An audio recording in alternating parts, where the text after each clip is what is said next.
PoK में अचानक से भारी प्रोटेस्ट शुरू हो चुके। वहां की जनता ने पीओके के एंट्री पॉइंट कोहाला से पाकिस्तान का झंडा ही निकाल कर फेंक दिया है। पाकिस्तानी पुलिस और आर्मी को आज वहां पर बुरी तरह से मारा जा रहा है। मारो फांसियां पे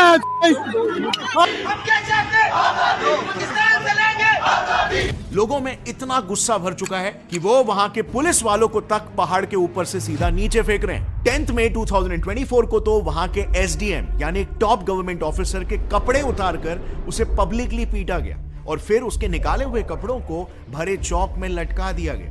लेकिन जरा एक मिनट, एक समय पर तो पीओके की जनता काफी ज्यादा प्रो पाकिस्तानी थी, है ना? आजादी चाहते हैं, पाकिस्तान के साथ होना चाहते हैं। पाकिस्तान जिंदाबाद, पाकिस्तान से रिश्ता क्यों? तो अचानक से ये जनता आज रातों रात पाकिस्तान के खिलाफ कैसे हो गई? वो पाकिस्तान पर ही हमला क्यों कर रहे हैं? वेल, इसके पीछे डेफिनेटली उनके कुछ बहुत ही सीरियस कंसर्न्स है। लोगों का कहना है कि पाकिस्तान काफी सालों से पीओके के साथ अन्याय कर रहा है। अब इस आक्रोश के पीछे की वजह को समझने से पहले इसी प्रोटेस्ट में एक काफी अनयूजुअल बात दिखाई दी है। काफी सारे प्रोटेस्टर्स के हाथों में कुछ ऐसे पोस्टर्स भी दिखाई दे रहे हैं। सो यस, अभी अचानक से पीओके की जनता इंडिया के भी तरफ आने लग गई है। ऑल्सो इसी दौरान आप देखोगे तो इंडिया के ऑलमोस्ट सारे कैबिनेट मिनिस्टर्स ने पीओके को लेकर स्ट्रॉन्ग स्टेटमेंट्स दे दिए। कुछ मिनिस्टर्स ने तो ओपनली प्रॉमिस कर दिया है कि वो इस बार पीओके को इंडिया में शामिल करके ही रहेंगे। Every political party of this country is committed to ensure POK, which is a part of India, returns to India. Also in protest की टाइमिंग को भी देखो, ठीक तभी जब इंडिया में इलेक्शंस चालू है। सो ऑफ कोर्स ये कोई कोइंसिडेंस तो नहीं हो सकता। ऑल्सो खुद पाकिस्तानी सरकार का ये कहना है कि इन प्रोटेस्ट के पीछे इंडियन रॉ का हाथ है। सो क्या पाकिस्तान जैसे कह रहा है सही में पीओके के प्रोटेस्ट इंडिया ने ही करवाए? क्या पीओके प्रोटेस्ट बीजेपी के इलेक्शन से पहले 400 पार का एक मास्टर स्ट्रोक है? पूरा देश कह रहा है अब की बार। इफ यस, तो इसे एग्जीक्यूट कैसे किया जा रहा है? क्या यह काम करेगा भी? क्या वाकई में इस बार इंडिया पीओके को कैप्चर करने में सक्सेसफुल होगा? एक वक्त था जब जम्मू कश्मीर में नारे लगते थे कि कश्मीर बनेगा पाकिस्तान। मुजाहिदीन का क्या पैगाम? कश्मीर बनेगा पाकिस्तान। दिन का क्या पैगाम? कश्मीर बनेगा पाकिस्तान। सईद का क्या पैगाम? कश्मीर बनेगा पाकिस्तान। तैयबा का क्या पैगाम? कश्मीर बनेगा पाकिस्तान। एक वक्त था जब नारे लगते थे कि उनको आजादी चाहिए भारत से।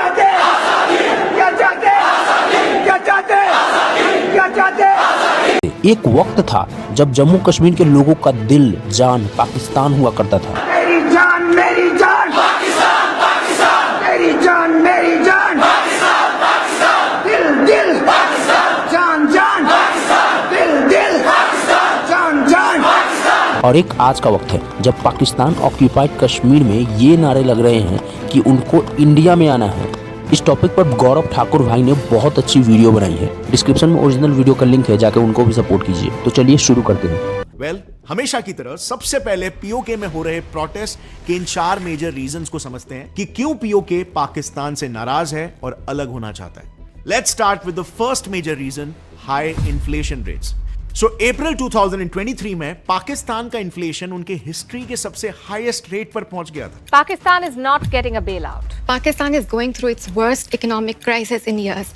Inflation is at a 50-year high and food has become unaffordable for millions. और तब से लेकर आज तक वहां पर महंगाई बढ़ते ही जा रही है, जिससे वहां की आम जनता परेशान हो चुकी है। Reason number 2, wheat subsidy withdrawal. अब जब एक तरफ पूरे पाकिस्तान में महंगाई बढ़ेगी तो जाहिर है सबसे पहले तो खाने पीने के सामान के दाम बढ़ने लगे। सो आज पाकिस्तान में आटे की इतनी शॉर्टेज हो गई है कि वो इतना महंगा हो गया है कि वहां पर आटे की बोरियों के लिए लंबी लंबी लाइनें लग रही है, स्टैम्पीड्स तक हो रहे हैं और यहां तक आटों से भरे ट्रक्स को रास्ते में ही लूट लिया जा रहा है। अब व्हीट शॉर्टेज को फुलफिल करने के लिए पाकिस्तानी सरकार ने पूरे पाकिस्तान में व्हीट सब्सिडी का ऐलान कर दिया था, जो अच्छी बात है। पर कुछ ही समय बाद यह सब्सिडी सरकार ने पूरे पाकिस्तान में चालू तो रखा, लेकिन सिर्फ पीओके के लिए बंद करवा दिया। अब ये open discrimination of course PoK की जनता को बिल्कुल भी पसंद नहीं आया और इसीलिए ये बन गया उनके प्रोटेस्ट का दूसरा मेजर रीजन। अब अगला रीजन भी एक डायरेक्ट डिस्क्रिमिनेशन है जो पाकिस्तान पीओके की जनता के साथ कर रहा था। But before understanding that, in global issues पर एक नजर रखना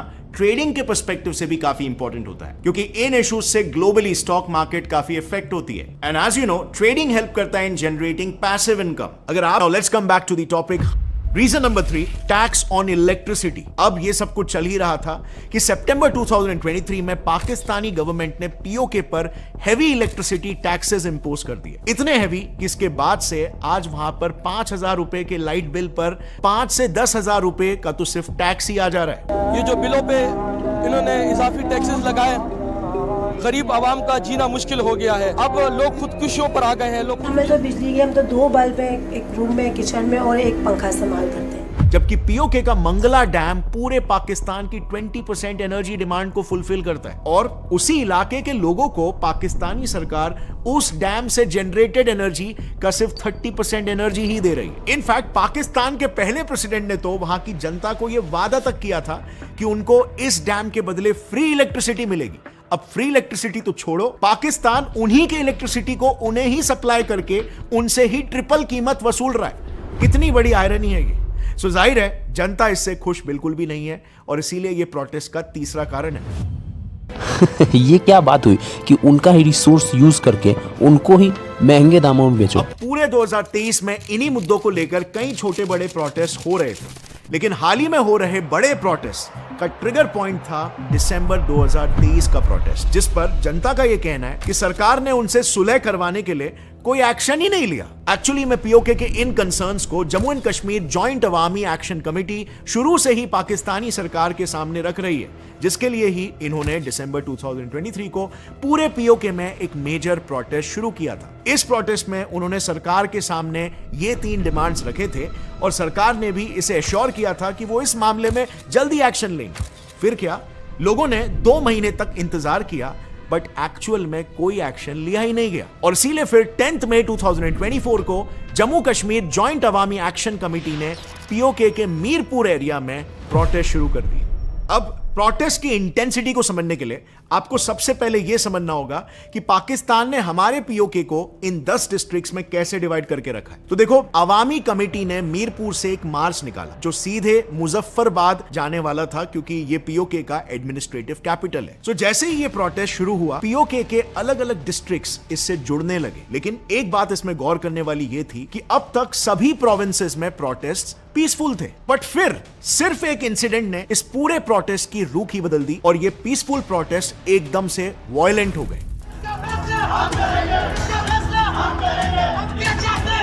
दरअसल मीरपुर के दडियाल डिस्ट्रिक्ट में लोग शांति से ही प्रोटेस्ट कर रहे थे, लेकिन इसी बीच वहां के एसडीएम ने उन पर लाठी चार्ज के ऑर्डर्स दे दिए। इस पर फिर पुलिस ने भी लोगों को बुरी तरह से मारना शुरू कर दिया, और काफी लोग घायल भी हुए।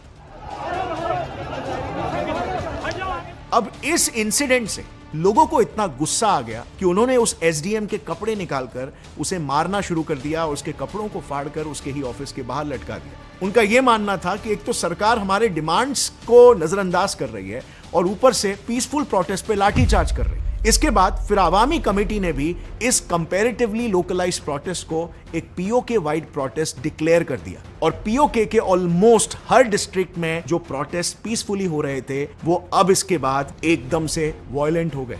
लेकिन इसके बाद भी पाकिस्तानी पुलिस और स्पेशल फोर्सेस ने क्राउड को टैक्टफुली शांति से मैनेज करने की जगह उल्टा उन्होंने कई लोगों पर गोली चलाना शुरू कर दी। उन्होंने जबरदस्ती इनोसेंट लोगों को पीटा और उन्हें अरेस्ट भी करवा लिया। वहां की पुलिस इतनी ज्यादा एग्रेसिव हो गई थी कि एक केस सामने आया जिसमें पुलिस से डरकर एक लड़के ने सीधा ब्रिज से ही छलांग लगा दिया। इससे सिचुएशन वहां की इतनी बिगड़ गई, इतना डर फैल गया और इतना दबाव महसूस होने लगे लोगों को कि कुछ लोगों ने पुलिस के खिलाफ हथियार उठा लिए, कुछ ने पुलिस वालों को पहाड़ से फेंक दिया, तो कुछ लोगों ने रूफटॉप से टीयर गैस और बुलेट फायर करने वाले पुलिस वालों को बुरी तरीके से असॉल्ट किया। बेसिकली इस दौरान पीओके में हर जगह पाकिस्तानी पुलिस बुरी तरह से मार खा रही थी और situation totally out of control जा चुका था। लोगों में गुस्सा इतना बढ़ चुका था कि बच्चे तक रास्तों पर उतरकर पाकिस्तान से आजादी मांग रहे थे। इस बार आजादी मिलेगी इंशाल्लाह। हम लेके रहेंगे, मिलेगा। And you know what, as usual इस सब का इल्जाम पाकिस्तानी सरकार ने इंडिया पर डाल दिया। पीओके के पीएम ने भी भारत पर यह आरोप लगाया कि यह सब कुछ इंडिया ही करवा रहा है। जो पड़ोसी दुश्मन है, इंतहाई मकार और अयार है, और उनके जो वज़ीर दिफा हैं वो बरमला कह चुके हैं कि आज़ाद कश्मीर के अंदर हम दहशतगर्दी के वाक़यात करवाने में बराह रास्त मुलव्वस हैं। अब ये तो होना ही था, उन लोगों को कोई ना कोई बहाना तो चाहिए ही था। अब ये ऐसा क्यों कह रहे हैं पता है?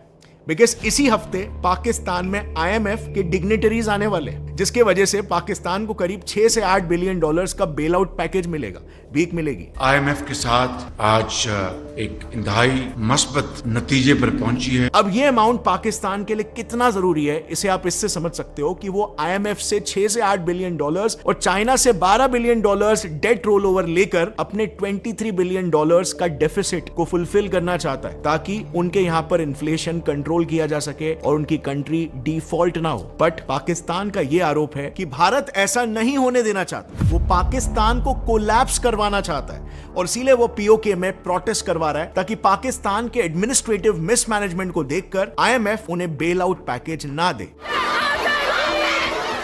और अगर आप देखोगे तो इसी दौरान कई ऐसे रिपोर्ट्स भी आ रहे हैं। एक US न्यूज रिपोर्ट के अनुसार इंडिया पाकिस्तान के टेररिस्टों की ओपन किलिंग करवा रहा है। इवन इस हफ्ते हमारे रक्षा मंत्री राजनाथ सिंह जी ने भी ये कहा कि हमें POK के लिए आर्मी नहीं चाहिए, वहां के लोग खुद हमारे पास आ जाएंगे। मैंने कहा ना, पाक अधिकृत कश्मीर की जनता ही ये मांग करेगी कि हमको मर्ज किया जाए भारत के साथ। काफी सिमिलर स्टेटमेंट हमारे एक्स आर्मी चीफ और cabinet minister VK Singh ji ने भी दिया था।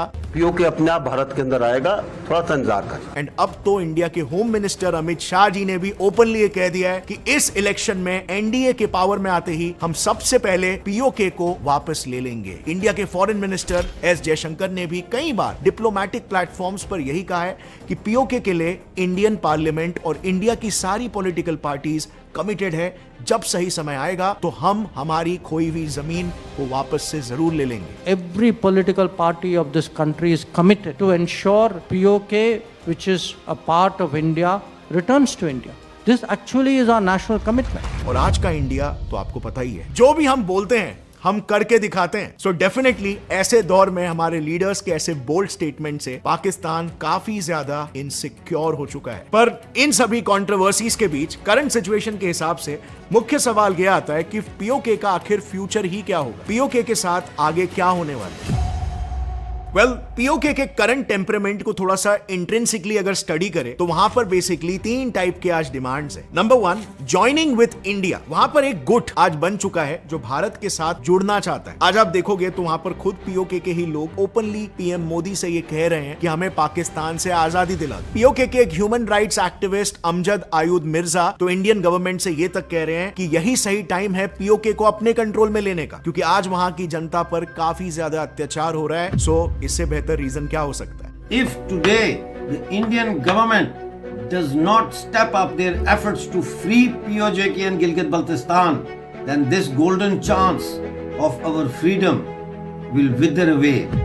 आयुध मिर्जा का ही यह भी कहना है कि आज POK में पाकिस्तान के अत्याचार के खिलाफ कोई भी लीडर अगर आवाज उठाता है तो पाकिस्तानी आर्मी उनके घर में बिना किसी वारंट के घुसकर उन्हें अरेस्ट कर लेती है और फिर बाद में वो गायब हो जाते हैं। बेसिकली पाकिस्तान को इस बात का डर है कि इन्हीं हरकतों के वजह से कहीं वापस किसी बांग्लादेश का जन्म ना हो जाए, क्योंकि सेम इसी तरह का हाल पाकिस्तान ने 1971 के टाइम भी देखा था। लोगों की आवाज ना सुनना, लीडर्स को अरेस्ट करना और प्रोटेस्ट कर रहे लोगों का जेनोसाइड करना। सो इन अत्याचारों की वजह से एक गुट तो सीधा इंडिया से मदद मांगने लगा है और हमें पाकिस्तान से आजादी दिलवा दो और इंडिया में जोड़ दो, ऐसे नारे लगाने लगा है। हम अपील करते हैं हिंदुस्तानी गवर्नमेंट से कि खुदारा नरेंद्र मोदी आओ और इस जुल्म से यहाँ निजात दिलाओ लोगों को।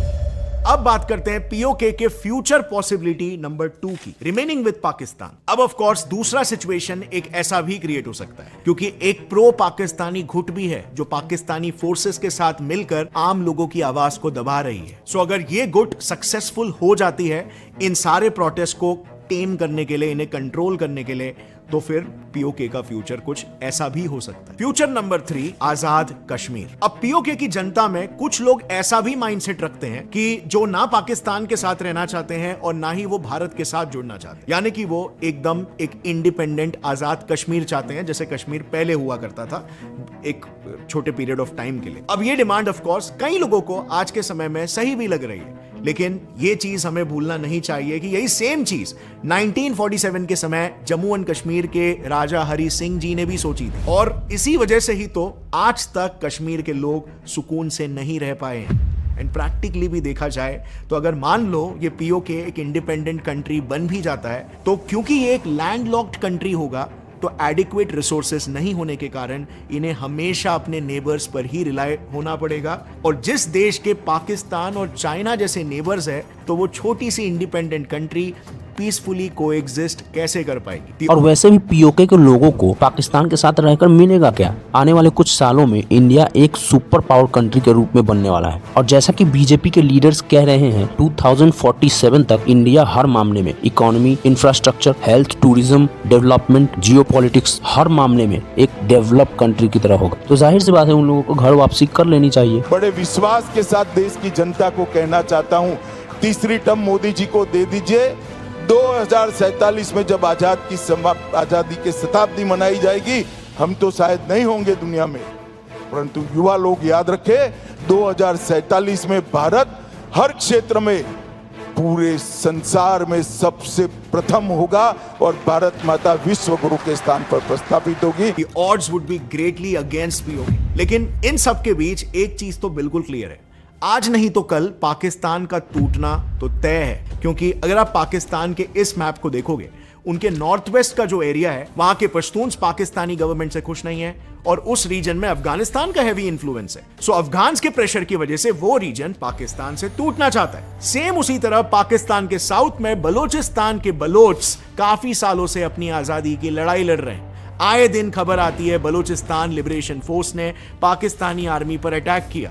सेम उसी तरह सिंध और पाकिस्तान के पंजाब के अपने अलग अलग प्रॉब्लम्स हैं। वो लोग भी साथ एकजुट नहीं रहना चाहते। तो कहीं ना कहीं पाकिस्तान के आने वाले आगे के कुछ साल बहुत ही मुश्किल हो सकते हैं। और इस टॉपिक पर मैंने एक डिटेल्ड वीडियो ऑलरेडी बना के रखा हुआ है, जहां पर मैं पूरा इंटरनल डायनामिक्स पाकिस्तान का समझाता हूं और एक क्लियर इंटरनल पर्सपेक्टिव देने की कोशिश की है कि पाकिस्तान काम कैसे कर रहा है। आप यहां पर आई बटन पर क्लिक करके उसे देख सकते हो। और इस वीडियो में पीओके के करंट सिचुएशन को समझते हुए आपको क्या लगता है पीओके का फ्यूचर कैसा होगा, डिस्कस किए हुए तीनों पॉसिबिलिटीज में से व्हाट डू यू थिंक, कौन सी पॉसिबिलिटी सच साबित हो सकती है? कमेंट्स में मुझे बताना अपना ओपिनियन। मिलते हैं अगले वीडियो में। अगर ये वीडियो पसंद आया तो एक लाइक जरूर ठोक देना। और आप तो ये है पूरे हालात आज पीओके में। देखिए, आपको शायद लग रहा होगा कि क्या सच में पीओके इंडिया में आ सकता है?